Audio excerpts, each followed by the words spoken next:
The ritual parts of the costume that characterize only the bride, perhaps, in most cases, retain the memory of an older family costume. By the way the bride wears her costume, she shows modesty or respect mixed with fear. For example, all the women do not leave back their sayas aprons when they go to church. They do so at the wedding lady or out of the church. The bride alone, out of modesty and respect, keeps her apron down.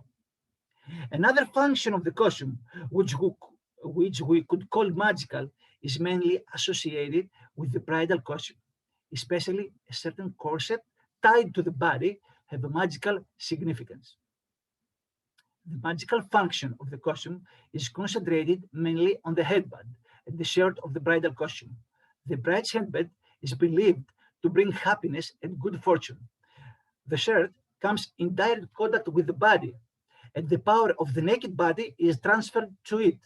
Therefore, especially the bridal shirt, usually red, carries magical powers and is sanctified by the church during the wedding ceremony. Now, let's go with a few things about the materials and the artists of the traditional costume. The precious fabrics, the heavy gold woven fabrics, the branched and striped silks, the silk satins, the merino, it's a type of wool. I don't know how can I say it in English. The heavy colored felt, the rich velvet for the precious urban costumes were usually brought by the great merchant from Constantinople, Chios Island, and Cyprus, where there were the most famous workshops. Many precious fabrics were imported from Russia, Italy, especially the cities of Trieste, Genoa, Venice, and Padua, and also from Austria, from France, and England. The tailors sewed or embroidered all these rich costumes at their cloaks. The very important reason for inheriting and maintaining the craft and the information about the costume is immigrant and traveler craftsmen. What about embroideries and jewelry? A crucial part of the traditional Greek costume. Embroideries jewelry form a separate sector within the folk art creation. Both stem from the internal human need for distinction. Embroidery is a special main branch of Greek folk art. It goes without saying that the costume carrying the richly embroidered decoration and greater morphological variety is the woman's costume, for two main reasons. First of all, the woman's inner tendency towards embellishment and adornment. Secondly, the decoration is considered as home art and is influenced more by the local traditional habits, which the woman follows with respect. This way, we have many local variations and decorative wealth, which does not exist in the simple and strict men's costume, of course. In addition to embroidery, the costumes are also decorated with laces. Lace making is the newest part of the embroidery craft and the only item that is a strictly female craft. Its technique consists in the complex tying of knots and loops depending on the requirements of each design. A necessary element to the costume, especially the women's one, is the jewelry. Its origin is so ancient that ethnologists often face the question of whether man was first dressed or adorned. It is also known that many primitive peoples today, while limiting their clothing to a minimum, cover their bodies with lots of jewelry. Moreover, jewelry, especially during the Turkish occupation, was an easy way to store, transport, and sell goods. Each part of the costume is characterized by different jewelry. Thus, the decoration of the handbag is associated with silver, usually smoked with gold, which in most areas is called tepeliki. A typical and peculiar type of jewelry is the very long Jordania, the festoons made of many rows of chains, which reach almost to the waist, and from where large round wire plates or plates with coins hang. The use of Greek or foreign coins in jewelry, especially those related to the decoration of the chest, is a sign of financial prosperity and a way of placing money, and it's also an ancient tradition for Greece. It is known that throughout the Byzantine era, the people used to use coins as amulets. And the classic example is the Constantinata, the coins of Constantine the Great, which are very famous until today. One of the basic accessories of the women's costume, which is also a representative work of Greek silversmithing, is the belt. Its presence and use in the costume design of Greece is continuous from antiquity until today.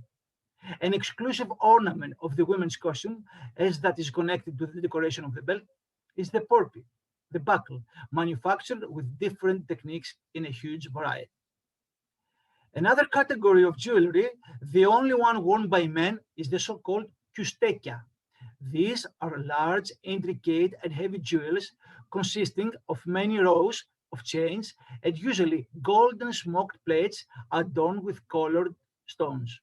They are of two types, one of the waist and one of the chest. The silver jewelry of the men's costume also includes some kinds of amulets called chaimalia, which are also used by women.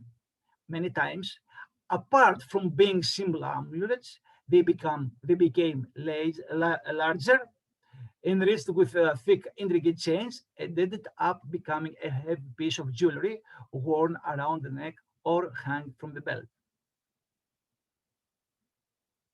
On that point, at the beginning, I thought of presenting you the Karagkouna's costume worn by women of my place of origin, but I decided to have a final PowerPoint presentation for you. Some general information only. By the name of Karakounides, we mean the people of the wider area of Western Thessaly, including, of course, all the villages. The women's traditional costume of Karagkouna is a pure masterpiece of folk art. The traditional Karagkouna costume was worn by all women until 1925, 1930, but in some villages until the Second World War.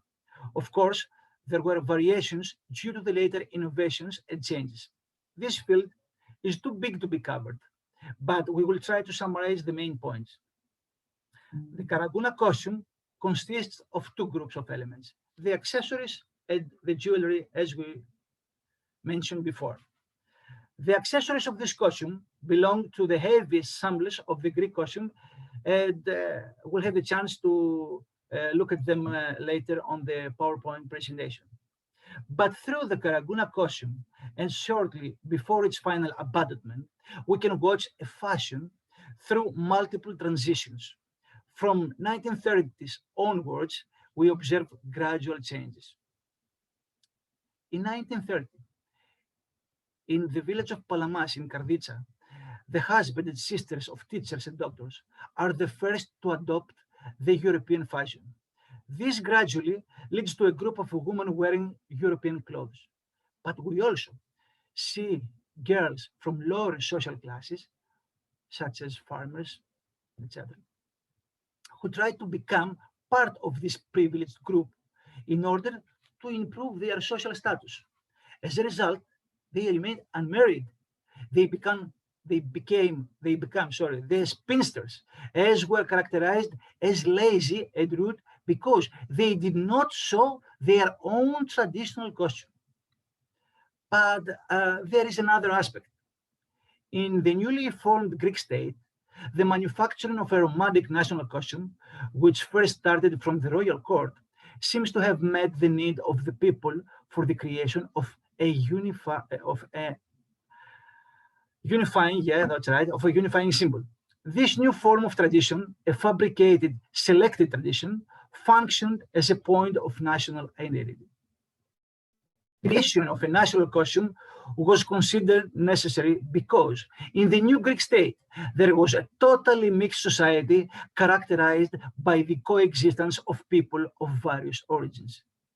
But this fictitious costume of pre-industrial society led to the false image of an untouched costume without change in time or the slightest evolution and variation to the image of an unidentified popular culture.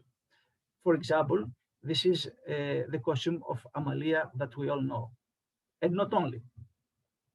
We now come to the issue of manufacturing traditional costumes replicas at the present time, a rather controversial issue, as it has to do with the so-called authenticity of the traditional spectacles offered mostly by the cultural associations in Greece.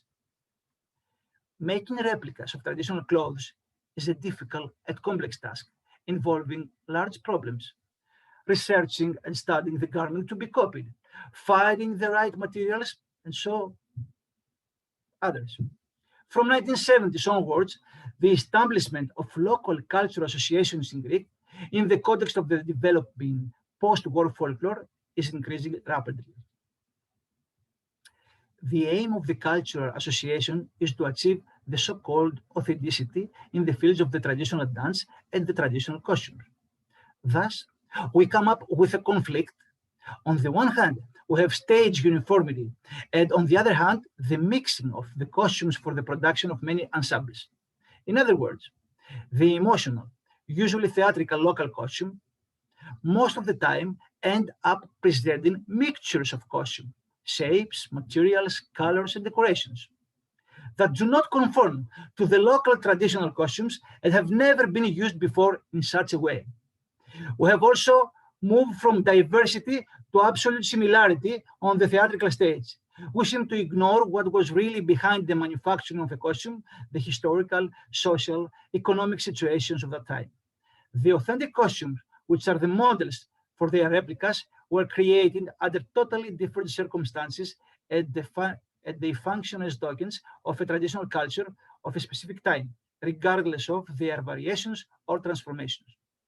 So, an up-to-date replica cannot be called authentic in any way, but can be judged as correct or not.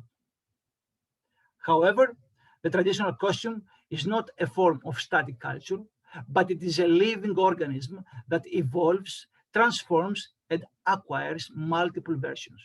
This means that even when it loses its original functional use, it can continue to evolve through the use of new materials and new construction techniques in the production of its replicas. I conclude with the final questions that we can discuss later.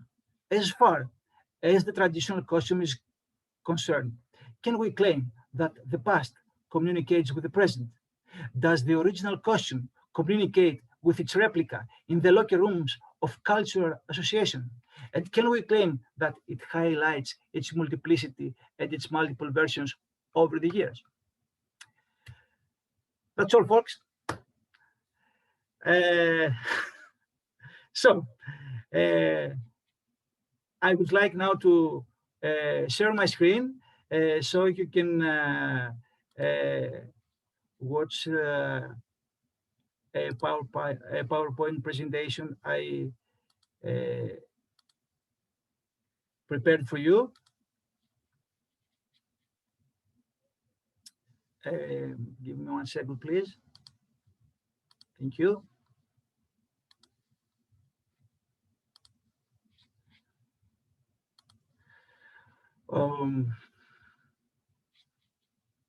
Can you see my screen now? Stacy? Yes, all good. We see it. Okay, I will try to enlarge my screen, but okay. So I will pick the pages one by one. So what we can see in the first page is we can see a picture of a wedding. Okay, you can recognize the bride. How can you recognize the bride? Not because of the veil she's wearing here on her head, but because she's very happy. You can see how happy she is. The bride could not express her feelings. And let's go on to the second page. This is the pukkamisa. The pukkamisa, as you can see, these two are oldest, and this one, the fourth one. The one in the center is newest. And you can understand that from the embroideries here on the knees. They were called honataria. It means the knee. And usually, it was used without wearing an apron in the first years. After, when aprons came on the costume, these decorations, they went to the apron. So that's why this is plain here. So these are the sleeves of the camisa. We can see the authentic ones, 1, 2, and 3. These are of the bride, and these without red color, it is of the elder woman. And here is our efforts of copying them. This is called the kavadi. Kavadi is an ependitis. It's necessary usually in bridal costumes. As you can see, it was made of crimson cotton pleated fabric. On the hem, there is an embroidered ribbon over here with a dense characteristic Karagkouna embroidery. We go now to sayas. Sayas, it's from cotton fabric, as you can see. We can see different types of saya from different villages, from the village of Palama, and here it's from the area of Karditsa, and this is an oldest one from the area of Trikala. Now, let's go to the vest.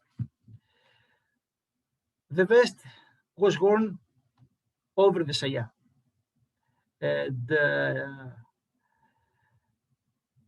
That was made only from the terzides, as I told you before, you know, the main tailors. It was not a work of the girl. We go on with the decorated sleeves. These were worn on the elbow. And now we go to the winter, on the winter part, we can say. This is the Yordi or Siguna, and that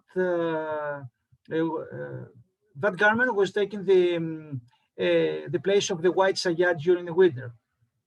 Flocato was worn over the Yordi again. And let's go on with the aprons. The aprons, these are the external aprons. You can see different types. And these one, the two here, these are the red aprons. Not only red, many colors were used, but this was the internal, we can say, the second one. We can see now the head wrap. And you can see two types. This is the oldest one, and here you can see our effort of making the mandilla of the head. Teenage girl, this one who is dancing is a proper dress. These ones are very young. Usually girls in that small age, they didn't wear the costume, but we had to make it just for the theatrical reasons and for the presentation of the folk dance group. We're going to the brides. We can see a very nice bridal costume of the area of Trikala, and here is the variation of Karditsa. I would like to stay in the veil, in the red veil here. I want to be clear. This type of a veil was not proper with this costume. It is like that because the director of the same of the performance wanted to be like that. It was a kind of theatrical. The red veil used to be in the previous years. Now we'll go to the elderly Karagkounas. You can see the different of ages, how it changes. And let's go back in time now.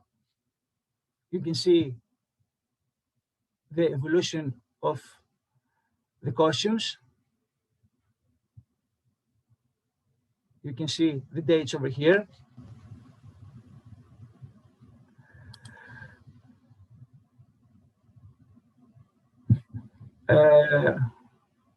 You can see the engaged girls here and here. They were almost the same costume as the brides over here, but the sleeves are white. This is an indication that these girls are engaged, wearing also the jewelry on the head. Teenage girls, they don't have jewels on their headband. An everyday life scene, sorry. Women in the market. Oops, I'm sorry. And we can see how the costume changes through the years. I will stay in the last photo. This photo, these girls, these ladies, it's not their proper dress. It's the dress of their mothers, and they used it in a festive in Eleni. Right now, you can see the women of my village in some of the performances they were invited to, and you can see the elder woman in front, and the brides are in the end. And here you can distinguish the older ladies, the bride, the newlywed actually, it's not the bride of the day, they engaged with the white sleeves, and the girl.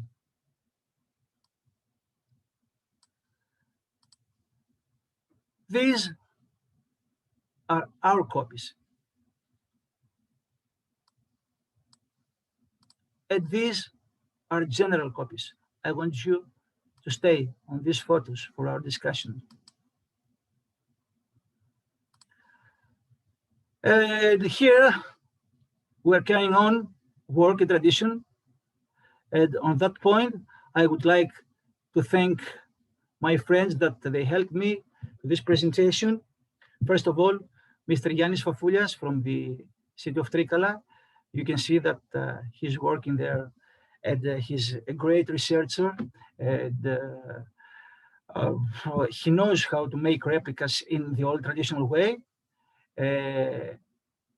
My friends Yannis and Magda from Lamia, that they're weaving the costumes.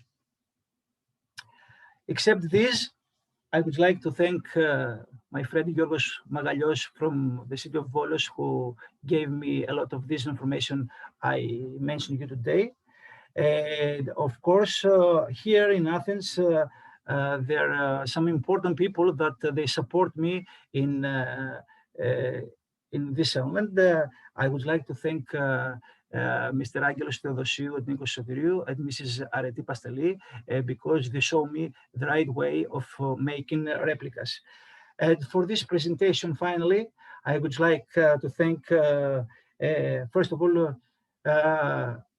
Tashie. Thank you once more. I would like to thank my friends Gogo Evgenia and your friend also, Christina Tsardoulias from the island of Samos, who supported me in this presentation. And finally, I would like to thank you all. I would like to apologize for my English. Thank you very much for your attention. And I hope that that was something interesting for you. Thank you very much. Thank you so much, Apostolis. And I don't know what you were worried about. Your English was perfect, and we can't thank you enough for such a beautiful presentation, so thoughtfully done, and about a costume that I think we're all familiar with visually, but it's a great reminder about that costume in general, but also as a general theme that there's so many layers to the costumes that we put on stage, and it's very easy to pick the most popular photo and kind of roll with it, but there's so much more behind it, and there's so much history. And so I hope that just sort of opens a lot of our eyes to what we do as dance directors, and helps us to be a little more thoughtful about the costume side. So thank you again. And I'd like to take a few minutes before we move to the general Q&A, which in my mind will be more about the general themes of costuming as it relates to dance directors in the HDF world, putting performances on stage. But I'd like to start with if anyone has questions for our presenter about this particular presentation, and then we'll move on from there. So feel free to unmute yourself or use the hand raise, either one, and we'll get your questions answered. Don't be shy.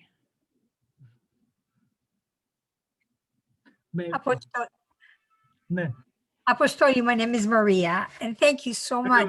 Πολύ ωραία. Ευχαριστούμε πάρα πολύ Σε καλά. Να σας ρωτήσω, I wanted to ask you to expand a little bit on the fustanella. You stated that you wanted to just say a little bit more about that later. And could you expand a little bit more as far as going back to from the Byzantine to the cleftis and some of the details, and then the 400 pleats that sometimes we have a tendency to say. Okay, as I told you before, the 400 blitz is not actually, it's not the truth.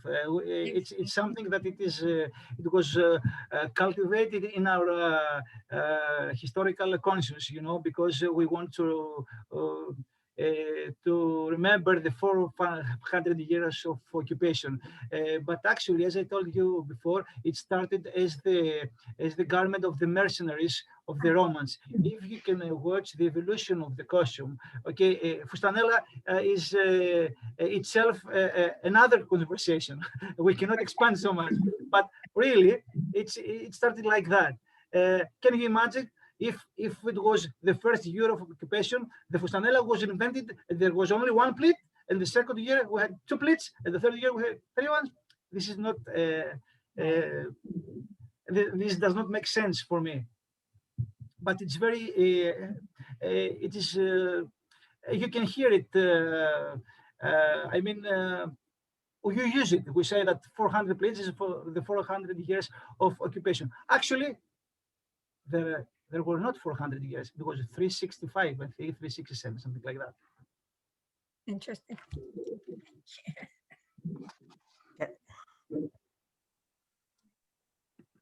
Other questions? Could I ask a question? Of course. Yeah. Apostoli, very good information. Thank you so much. Can you just say something a little bit more about the aprons of the Karagkouna? Okay.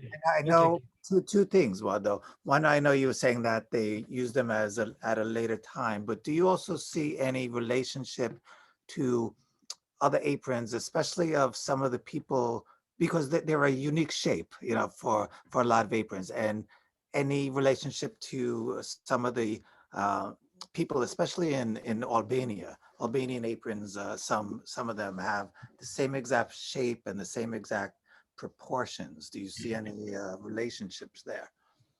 Yeah, well, I'm not that expert. I can tell you because I don't know how the Albanian aprons are, but there are many aprons in the entire state that they have how can I say similar not size schema. Πώς θα το πούμε? Yes, schema, the shape of it. Yeah. So I don't know if there is a relationship. If the only thing I know that is that it is as a garment, it is newer than the costume, because I told you before the pukamisa was embroidered in the gonataria in the knees, on the knees. I don't know how to. I don't know if there is a relationship between these two aprons you asked for. Okay, thank you.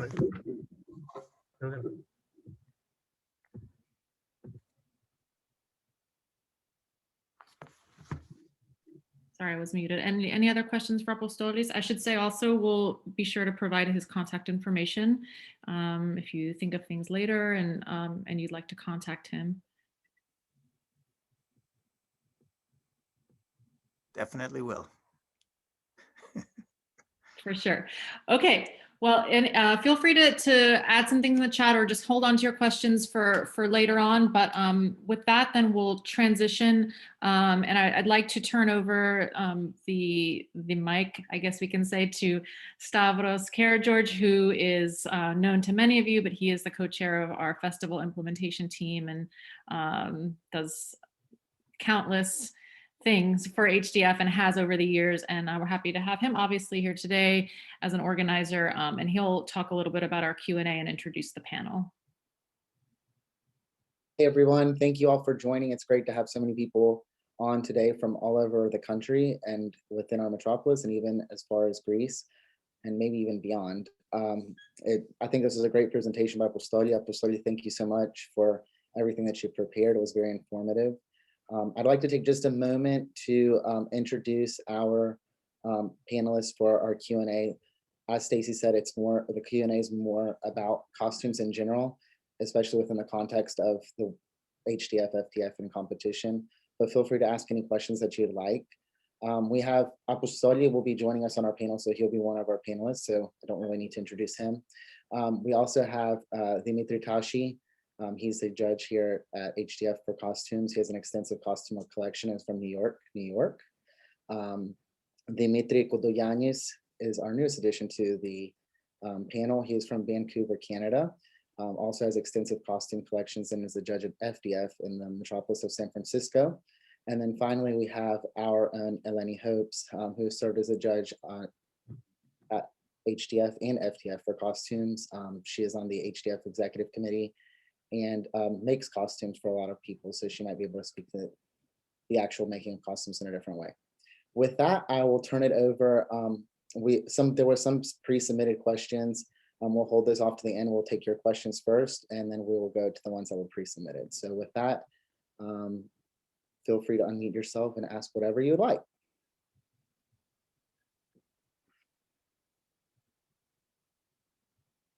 Any takers?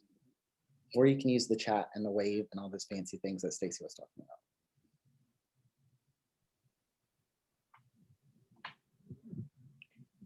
Stavro, I have one question that has been bugging me for a lot of years. For Apostoli, many years ago, I was at a custom presentation in Patulha, and and one of the things that they presented was about the tassels on the sleeves of the Karagkouna. They said that they turn the sleeve up, the tassels up, when they have the once they're engaged or once they're married, but until they are engaged or married, the tassels are down. They just leave them down. Did they make that up, or is that really true? No, they did actually. Even married women, when they were entering the church, they were getting their tassels down. Not only the brides, all the women. That was a habit. That was to symbolize the modesty of the guy. And my friend that gave me the photos, Yannis Fafoulias, is from Patulha. I don't know if he can attend us here, so he could tell you more in Greek maybe. Γιάννη, αν είσαι εδώ και μπορείς να ανοίξεις κάμερα και μικρόφωνο, δεν ξέρω αν ξέρεις την κυρία Ελένη. So yeah, that's true. Not only this thing, the aprons, they were over the aprons of Saya. When a bride was going to church, they were over the proper apron. That was to symbolize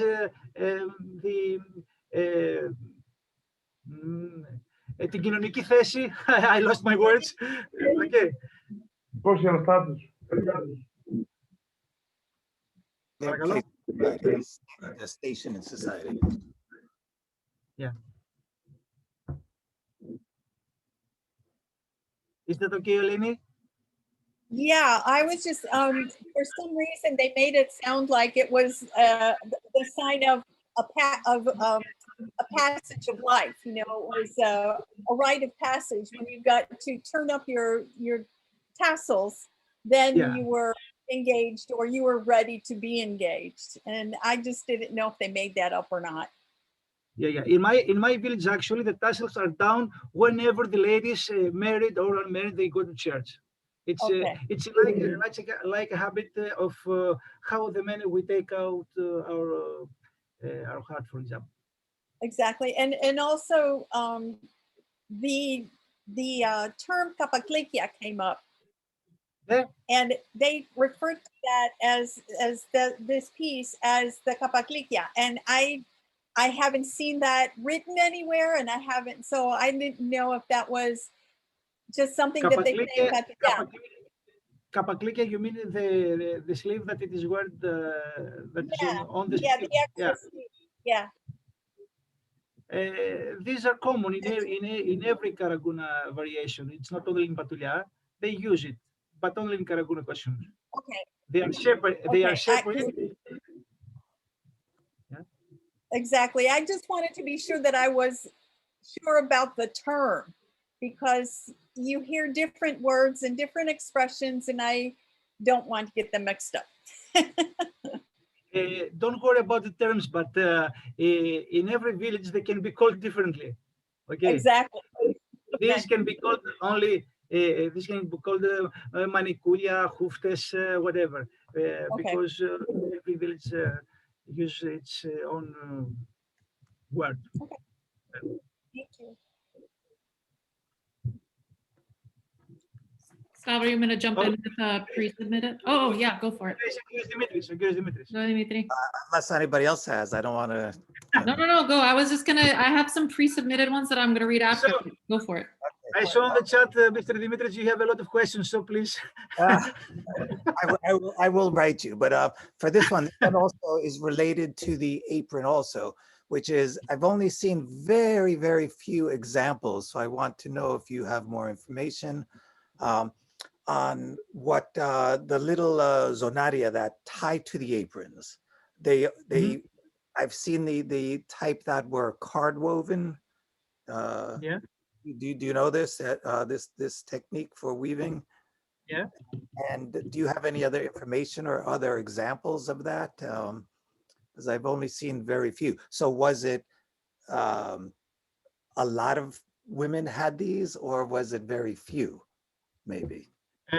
If you're talking about the outer, the golden apron, you say, this in my area, it was held with chains from the woven zonari. You are saying it was in the previous time. I don't have so many pictures of this, but it was a technique that the ladies they were using to put on their. But in the modern years, they eγκατέλειψαν, they get rid of it. I mean, they didn't use it anymore.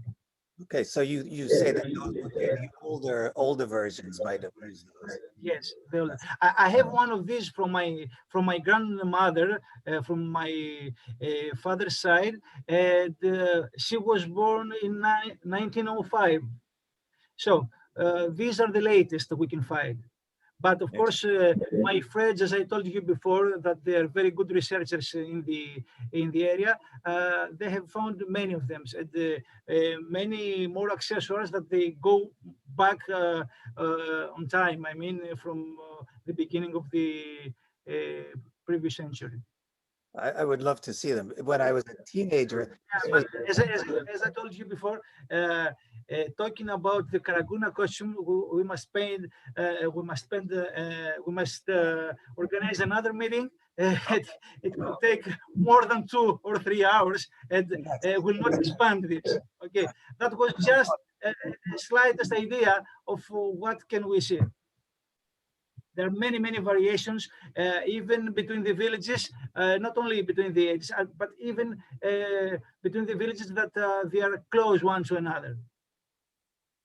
And this kind of fashion changes actually every 10 years. You can see the changes in the costumes. It's because also from the fabrics, especially after the war.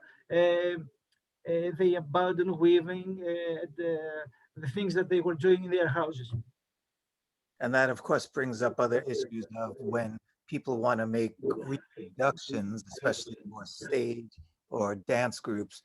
At what point do you choose in history what is the costume to use, and do we mix costumes? That's another whole lecture, I think. Yeah, but look, actually, if we're talking about the costumes of today, Demetri, the today costumes, we have to call them in a specific name. They are theatrical costumes. Yeah. They are not used for, they are copies, okay? As I showed you the pages before, there are good copies and there are bad copies. We can judge only for how good the copy is. We cannot say that a very nice costume that it is a copy today, and it's a very perfect copy. It's not authentic because it's not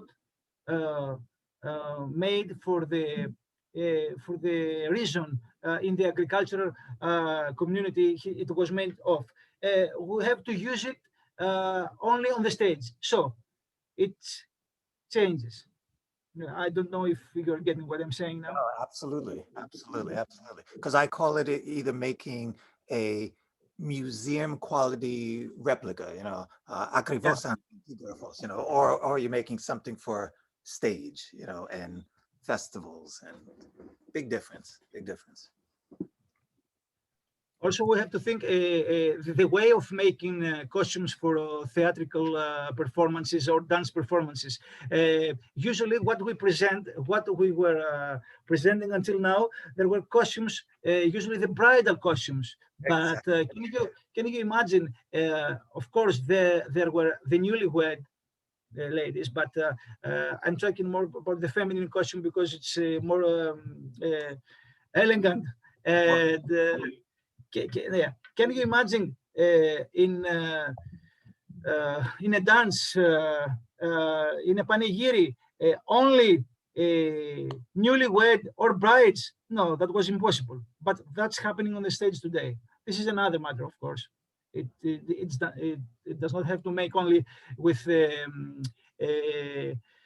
costume, but it does. It is connected to what do you want to present, how the director wants to show some things, and many more. Yeah, I always thought I was unusual, that I'm more interested in everyday, what people wore everyday clothes, as opposed to the bridal, the bridal is what were they wearing every day, is to me more interesting, or as interesting. They were, of course, they are wearing their clothes, but these clothes were more simple. Okay, they were not so much. They didn't have so much embroideries or something like that. But even when they were going to in some special days, they were wearing their costumes. Usually, the brides had two let's say two bridal costumes. The one was for the day, as is our wedding dress today, and the other one for the first year, they had to wear it. So when they were going up and down in the village, they had to, the villagers, they had to see that this was the new bride in the village. So I mean, this is such good, it's so great to just listen to you guys. I could listen to it all day. So, and it's actually so relevant to our directors, because I think a lot of times for us, we're so focused on the dance again that the costume is a bit of an afterthought, and we sort of just again go with the most known thing and without really digging deeper into it. So it kind of relates to one of the pre-submitted questions, and so the question was, if we're a small program with limited budget, where do we start? If we want to start a costume collection, are there versatile pieces that we can either make or purchase that are a good foundation for building to be able to have a costume collection?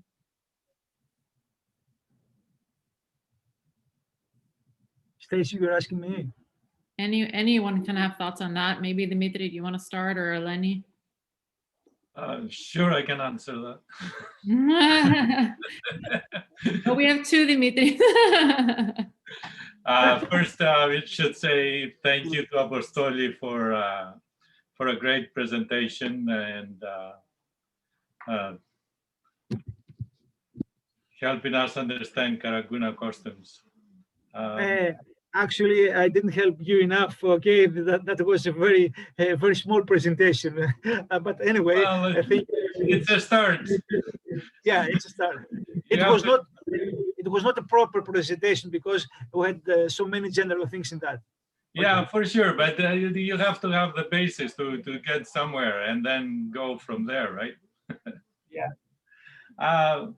On the point of how do small community start? I think whatever replica the community will make, rather making quantity, make quality something that they will last, and start from people that they know their traits, and make good copies. Replicas for that, Having something that they will down 2 years from now or 3 years, those fabrics you will tear and it wouldn't be worth nothing. So that's my take, make less, but make it well. Find the right people who do that, and they are the right people in Greece who make good replicas, I think. Of course, machine embroidered, but yes, still they're for stage presentations, they're very good. I agree with that because I've said many times, start with something and then next year or the year after, add pieces to it. You can't, especially if you're small or not as wealthy community, you can't buy these amazing things all at once. So you, as Demetri says, buy some of the pieces and then add, maybe you can add to it. Maybe you could start building up a beautiful collection that way. You might not have a lot of different types of costumes, but the ones you have will be worthwhile and will last you. I would like to add that you can start making, sorry, Eleni? Go. I'm sorry. I agree with Demetri, and I say, but when you start, don't start and make everything the same, because if you want to show something, please, you can start making this thing now. For example, if your budget allows you to buy or to make some costumes, or to even there or even here in Greece, so you have to study in what you would like to make as a replica. And if, for example, you will decide to make the costume of Karagkouna, for example, please don't make 12 brides, because everyone will not be a bride on the stage. The roles are different. That's my opinion. Second and third. Yeah, I get questions sometimes about, somebody will call me and say, we're doing dances from the Decanisa. What should I make? And sometimes they suggest a very island specific costume. Usually I say, let's think about something more generic for that entire area. If you don't have a lot of money to spend or you don't have a lot of time, and what would you think of? What would you suggest to these people? They're doing dances from Sifnos. That's a very specific costume. Would it be wiser for them to spend money on something that they could use for more than just Sifnos? Well, I think that we must think like Dora Strato did. If you remember, when she created the theater and the dancing groups, for example, as you told the example of Dodecanisa, she created the Ebona village of Rhodos, and with that Ebona village costume, they were dancing the whole Dodecanisa. Okay. Exactly. Yes, Sifnos is a specific costume. Okay, but you can decide if you want to present, for example, it's up what you would like to present. For example, it's on the mind of the director. I mean, if you would like to make Sifnos, and the Sifnos is very expensive, it is. Okay, for example, you can make Kythnos as it is showed from the theater of Dora Strato, but it's not representative, but it's in the general complex of Kyklades Islands. Okay, so I've been giving them suggestions then. And sometimes, of course, for example, you cannot take the Karagkouna costume if you have Karagkouna costumes, and you cannot present, for me, the island dances. Okay.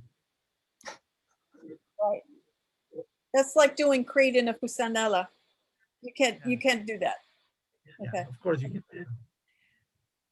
I just want to acknowledge Tashie's comment on here too, and it's a good point for directors to remember that there is a lot of borrowing. I mean, the network is strong now across programs and directors, and there's been a lot of successful borrowing of costumes and sharing during competition, which has been really nice as well. So I think we could also, through HDF, do a better job, or maybe make more effort to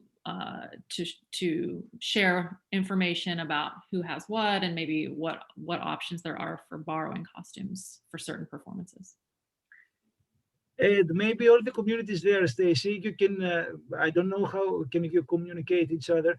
I mean, except borrowing, if someone has the budget to make a new costume, or some costumes, so you can discuss between each other what are the costumes that exist really now, so you can make something different, so you can exchange them within Exactly. To have a directory almost. Yes, it's a great suggestion. So like Bobby says here, Bobby says that we could buy a database of communicating between each other. yes, absolutely. Let's work on that. I like opportunities to discuss. It's good. There was a question submitted as well about specifically about accessories, and what are resources to learn more about finding high quality accessories for costumes? Accessories, you mean the parts of the costume or the jewelry? Jewelry, Because, jewelry. jewelry. Okay, there are people in Greece that they're making very good replicas, but they are more expensive than what you can find. Also, they are in many, I don't know the word, paleopolia. Antique stores. Yeah, that you can find the original ones, but they are very, very expensive, of course. But since someone is interested to make replicas jewelry, really there are people here in Athens, in Greece generally, that they can make very nice replicas of the, and actually you will not realize if it's real or not from the authentic one. Okay. We'll send everyone to you with their questions then, Apostoli. Is that good? We'll send everyone to you for questions whenever they need something.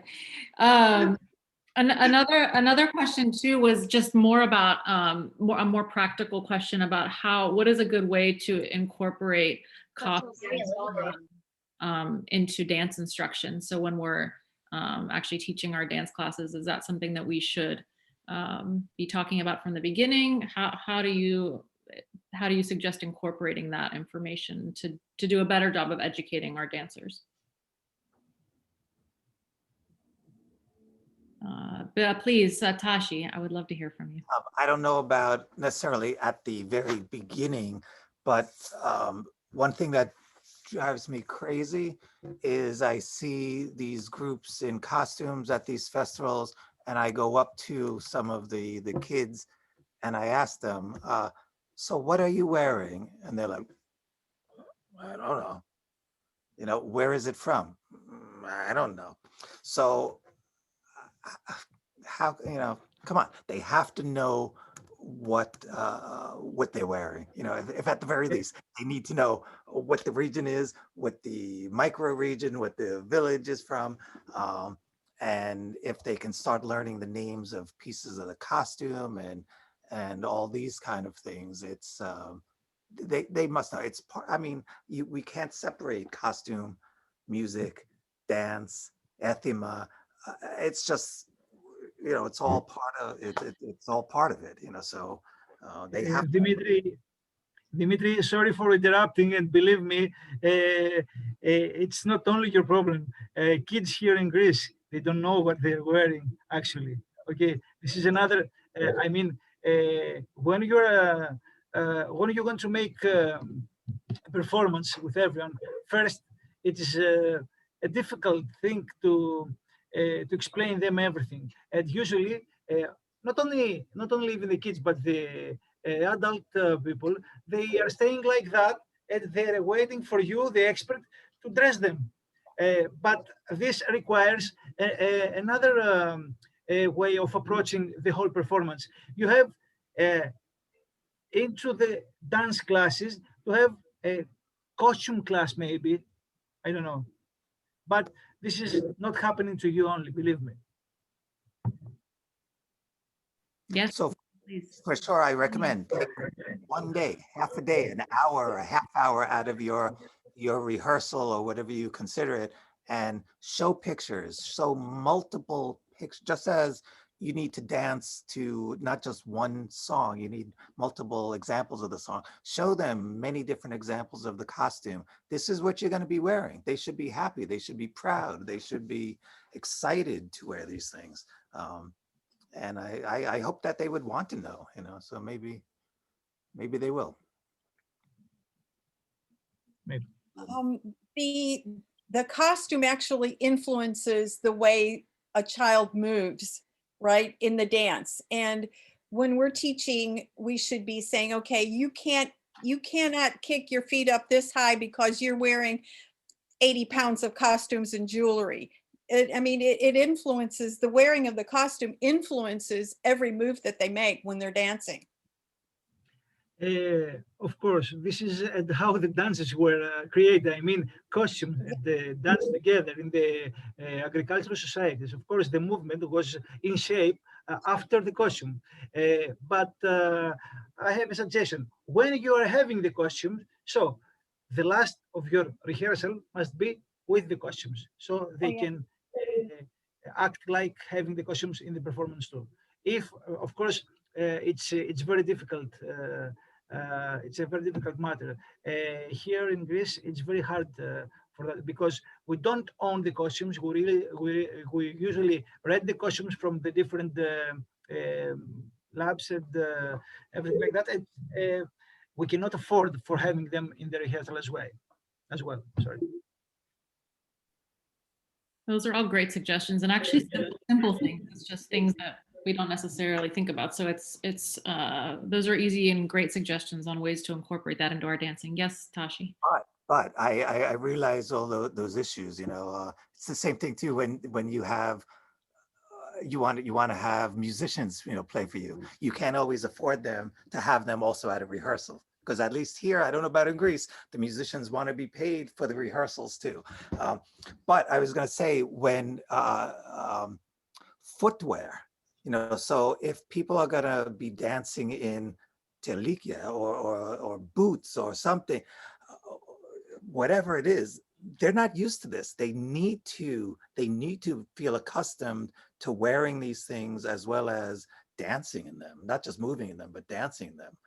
Some of those things cause big issues, if they're wearing those, telikia slippers or if they're wearing heavy boots or something. So you have to figure out some way to do that. Otherwise, they look awkward on stage and they're not moving comfortably in it. One of the things that when you're judging dance, but I guess also costume too, is how comfortable do people look as they're doing this, whether they're dancing or just standing around in a costume, when they look like, they're not, there's nothing beautiful about that. They need to feel, comfortable and look comfortable, especially when they're dancing. So do figure out some way to make that happen, to practice with the costume, but think about the footwear too that they're wearing. Yeah. Those are great points. And we're in almost March, I guess. And so if we maybe have a lot of pre-planning time now between now and January, especially for HDF and February for FDF, and hopefully we'll be able to incorporate some of those into next year. We are getting close to the 90-minute mark. So I would actually just like to ask the panel if there are any general themes or just important points that you would like to just sort of put out into the dance universe at this point for awareness, things that you'd like us to be thinking about, and maybe generate some ideas for additional discussion with respect to costumes. I know a lot of you have hot button issues in your mind. I know Demetri, you and I, Tashie, have talked about some things.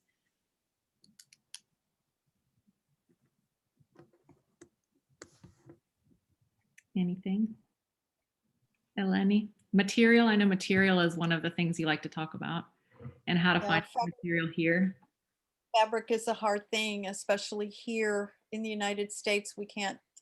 We have to substitute what we think works better or moves almost the same as what we would get in Greece. And it's a tough thing. It's a very tough thing. I find myself using a lot of things that almost looks like what we should be using, but we don't, it's just hard to find fabric. And especially now, it's getting harder and harder.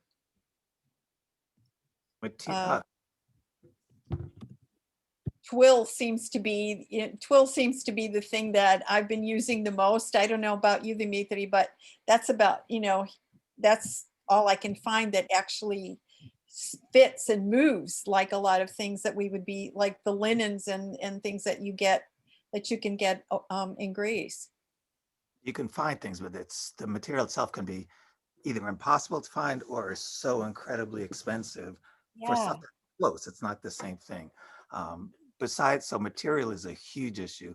One of the other of my pet peeves, I don't know how to translate pet peeve into Greek, but is when you're making reproductions, the scale of what you're making. So often I see embroidery, like the patterns, made like these big things, whereas they're actually really small and delicate, and it's something that needs to be paid attention to. I could go into detail, but there's too much there to go into detail right now. But if anybody has any questions, I'd be glad to answer them offline about that. Yeah, Demetri. Pay attention to the scale of what you're doing, what you're reproducing. I think the research is the most important thing of a costume. Just look at the picture and copy the picture of whatever that picture might be. That's not enough. I think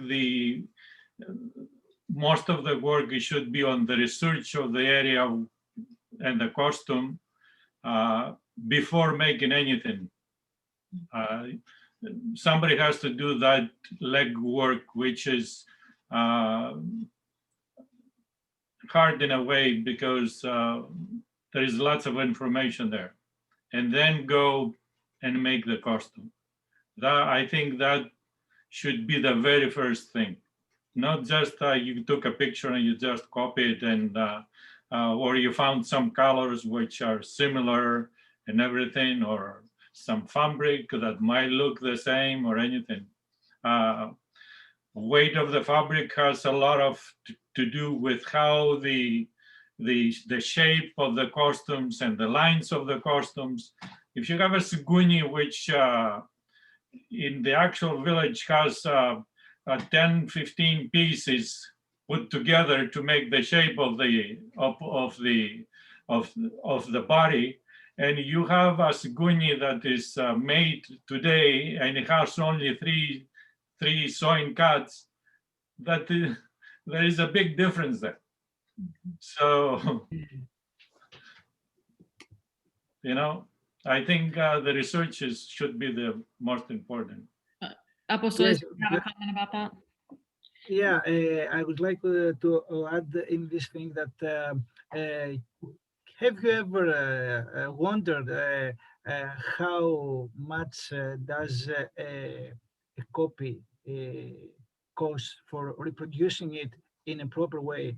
I mean, because before you were talking about the financial matters we face renting or buying the costumes, but most of the dancing groups, they want to wear a very nice costume full of embroideries, but they cannot or they don't want to afford for that. So for the people who are making the replicas, the costumes, this research, of course, is needed. I agree, Demetri. You cannot copy a costume, as Christos said, from the old photos, because you cannot be aware of the colors of the materials. You have to have the authentic in front of you, and then you have to make a copy of that. Of course, the materials are different today, but reproducing an authentic costume,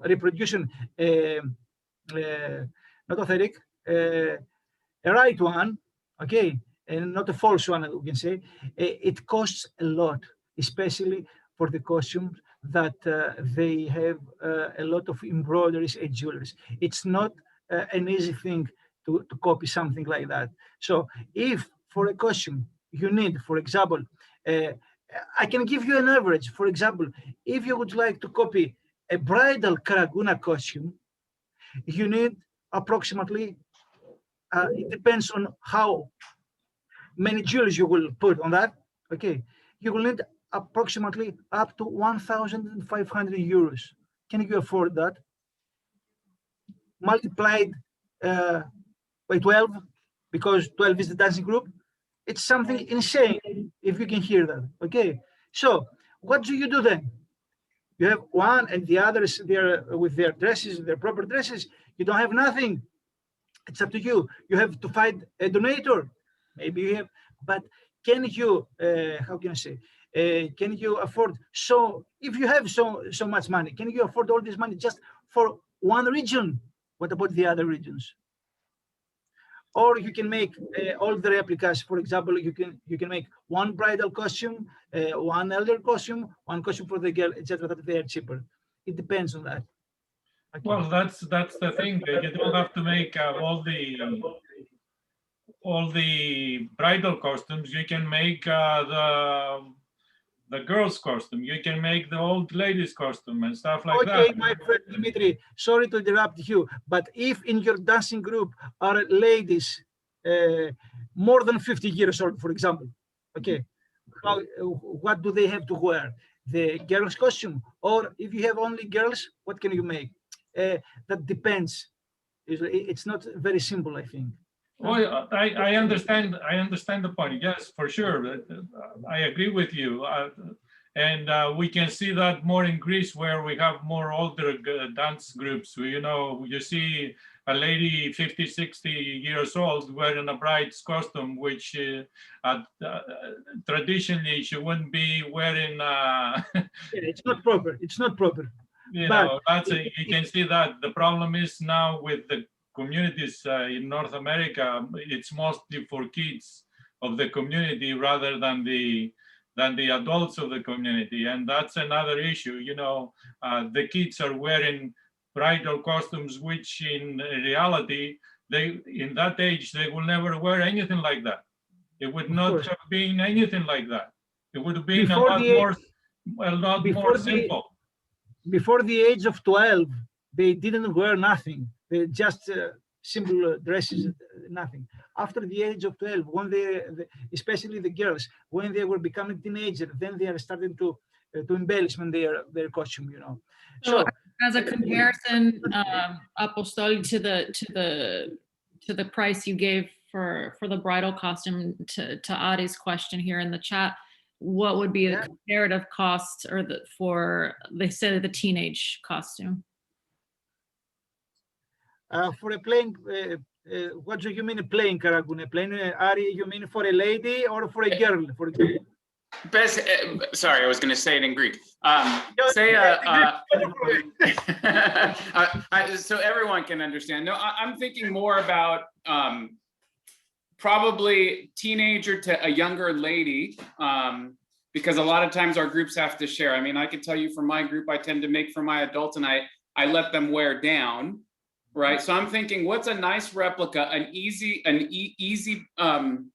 costume, so that the directors on the phone, or on the Zoom, excuse me, understand that they don't have to go buy the bridal 1,500 euro and they get all confused and they can only buy 3-4 costumes.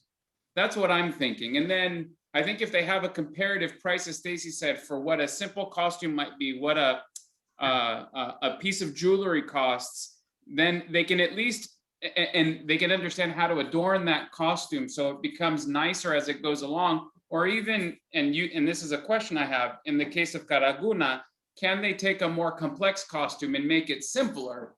So if a person does want to buy the $1,500 costume, right, that's fine, but they can always make it look like the more everyday costume, as an example. Yes, of course you can. If you want to make the everyday costume, of course you will make the Sunday costume, the festive costume. It's not necessary to be bridal one. Okay, so because you can have one bride, it's nice. And for the girls in the group, you can have the everyday. Let's say, but the better everyday costume. Okay, if you want a price for that, it's did you ask for a price for that? Yeah. So an everyday costume like that, it will be around 300 euros, for example.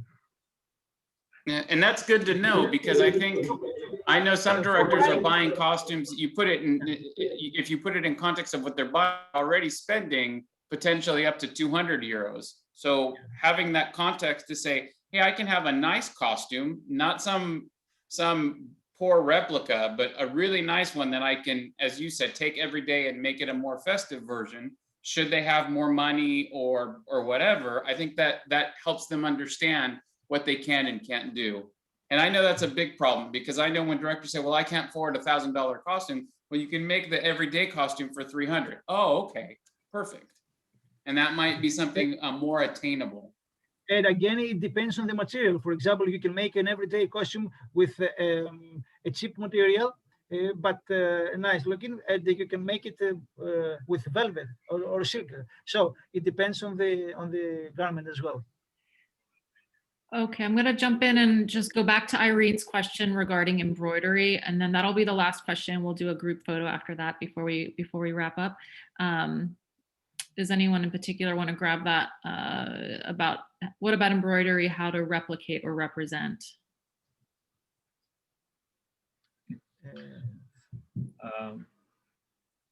First, the question has to be where that embroidery is. Where is it from? What it is on, and so on.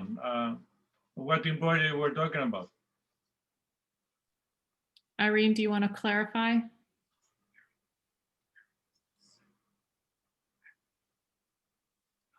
If not, that's okay too. Okay, I can understand that. I saw that question. Is that the right question? What about embroidery? How to replicate or represent it?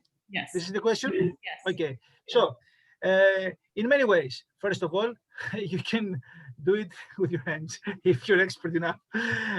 After that, nowadays, of course, there are, how can I say, there are programs on your PC that you can scanner. You can scan the original one. Okay, and when you scan it, then I don't know say how to say it in English. Can I use my Greek? Of course. Okay. Όταν το σκανάρουμε, λοιπόν, μετά ο υπολογιστής και το sewing machine θα το διαβάσει όπως ακριβώς είναι. Δηλαδή, even you're making mistakes, they are copying the mistakes as well. Because when the embroidery was made by hand, of course, it was not like a machine, very πολύ ακριβές, very precise. So when you copy it, you give the same direction to the machine, so the machine copies exactly what you have scanned. I think I have answered that. Πολύ ωραία αγγλικά, Αποστολή. Ελληνικά. Τα ελληνικά μου είναι, τα αγγλικά μου όχι.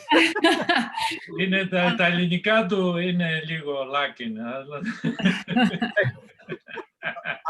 I'm going to add something a little bit to that. Since you're Greek, you understand my Greek accent in English and you understand my accent in English. Για πες καρακούνικα, actually. Μην ακούς τον Χρήστο, μην τον ακούς. Τι είπε ο Χρήστος? Δεν άκουσα. The best καρακούνικα version of English. Εγώ λέω Χρήστο. Tashie, did you have something to say there? It's kind of like a sidebar to that, which is I'm a big believer like that everybody, or at least almost everybody, should be doing at least some part of their own work for these costumes.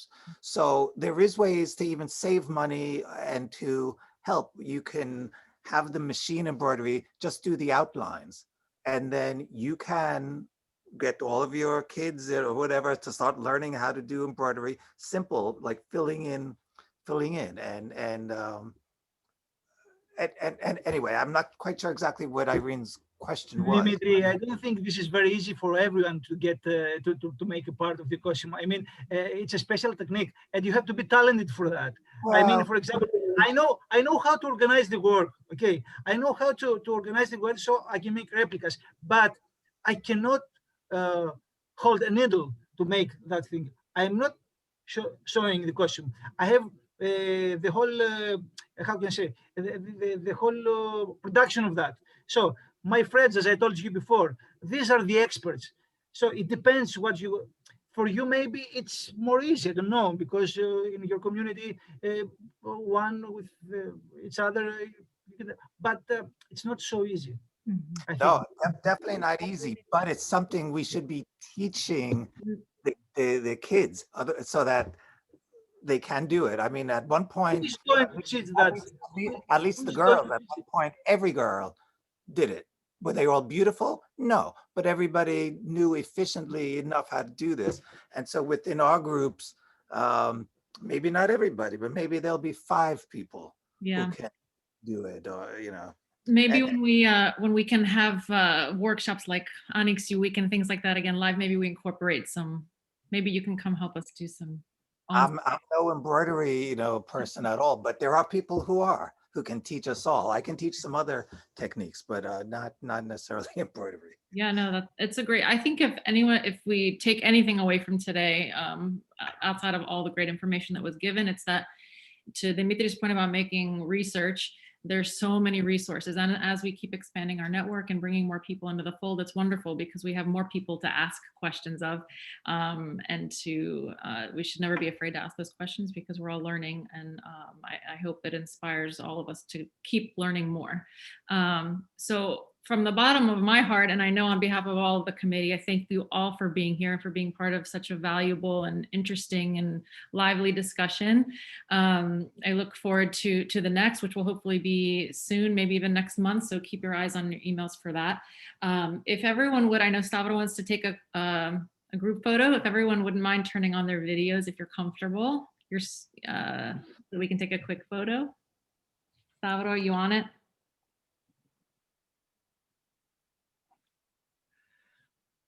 Yes, I'm here. Mhm. All right. Έλα, I'm here somewhere with everybody else. All right, we'll take a few pictures here. Okay. Awesome. All right, awesome. Thank you, guys.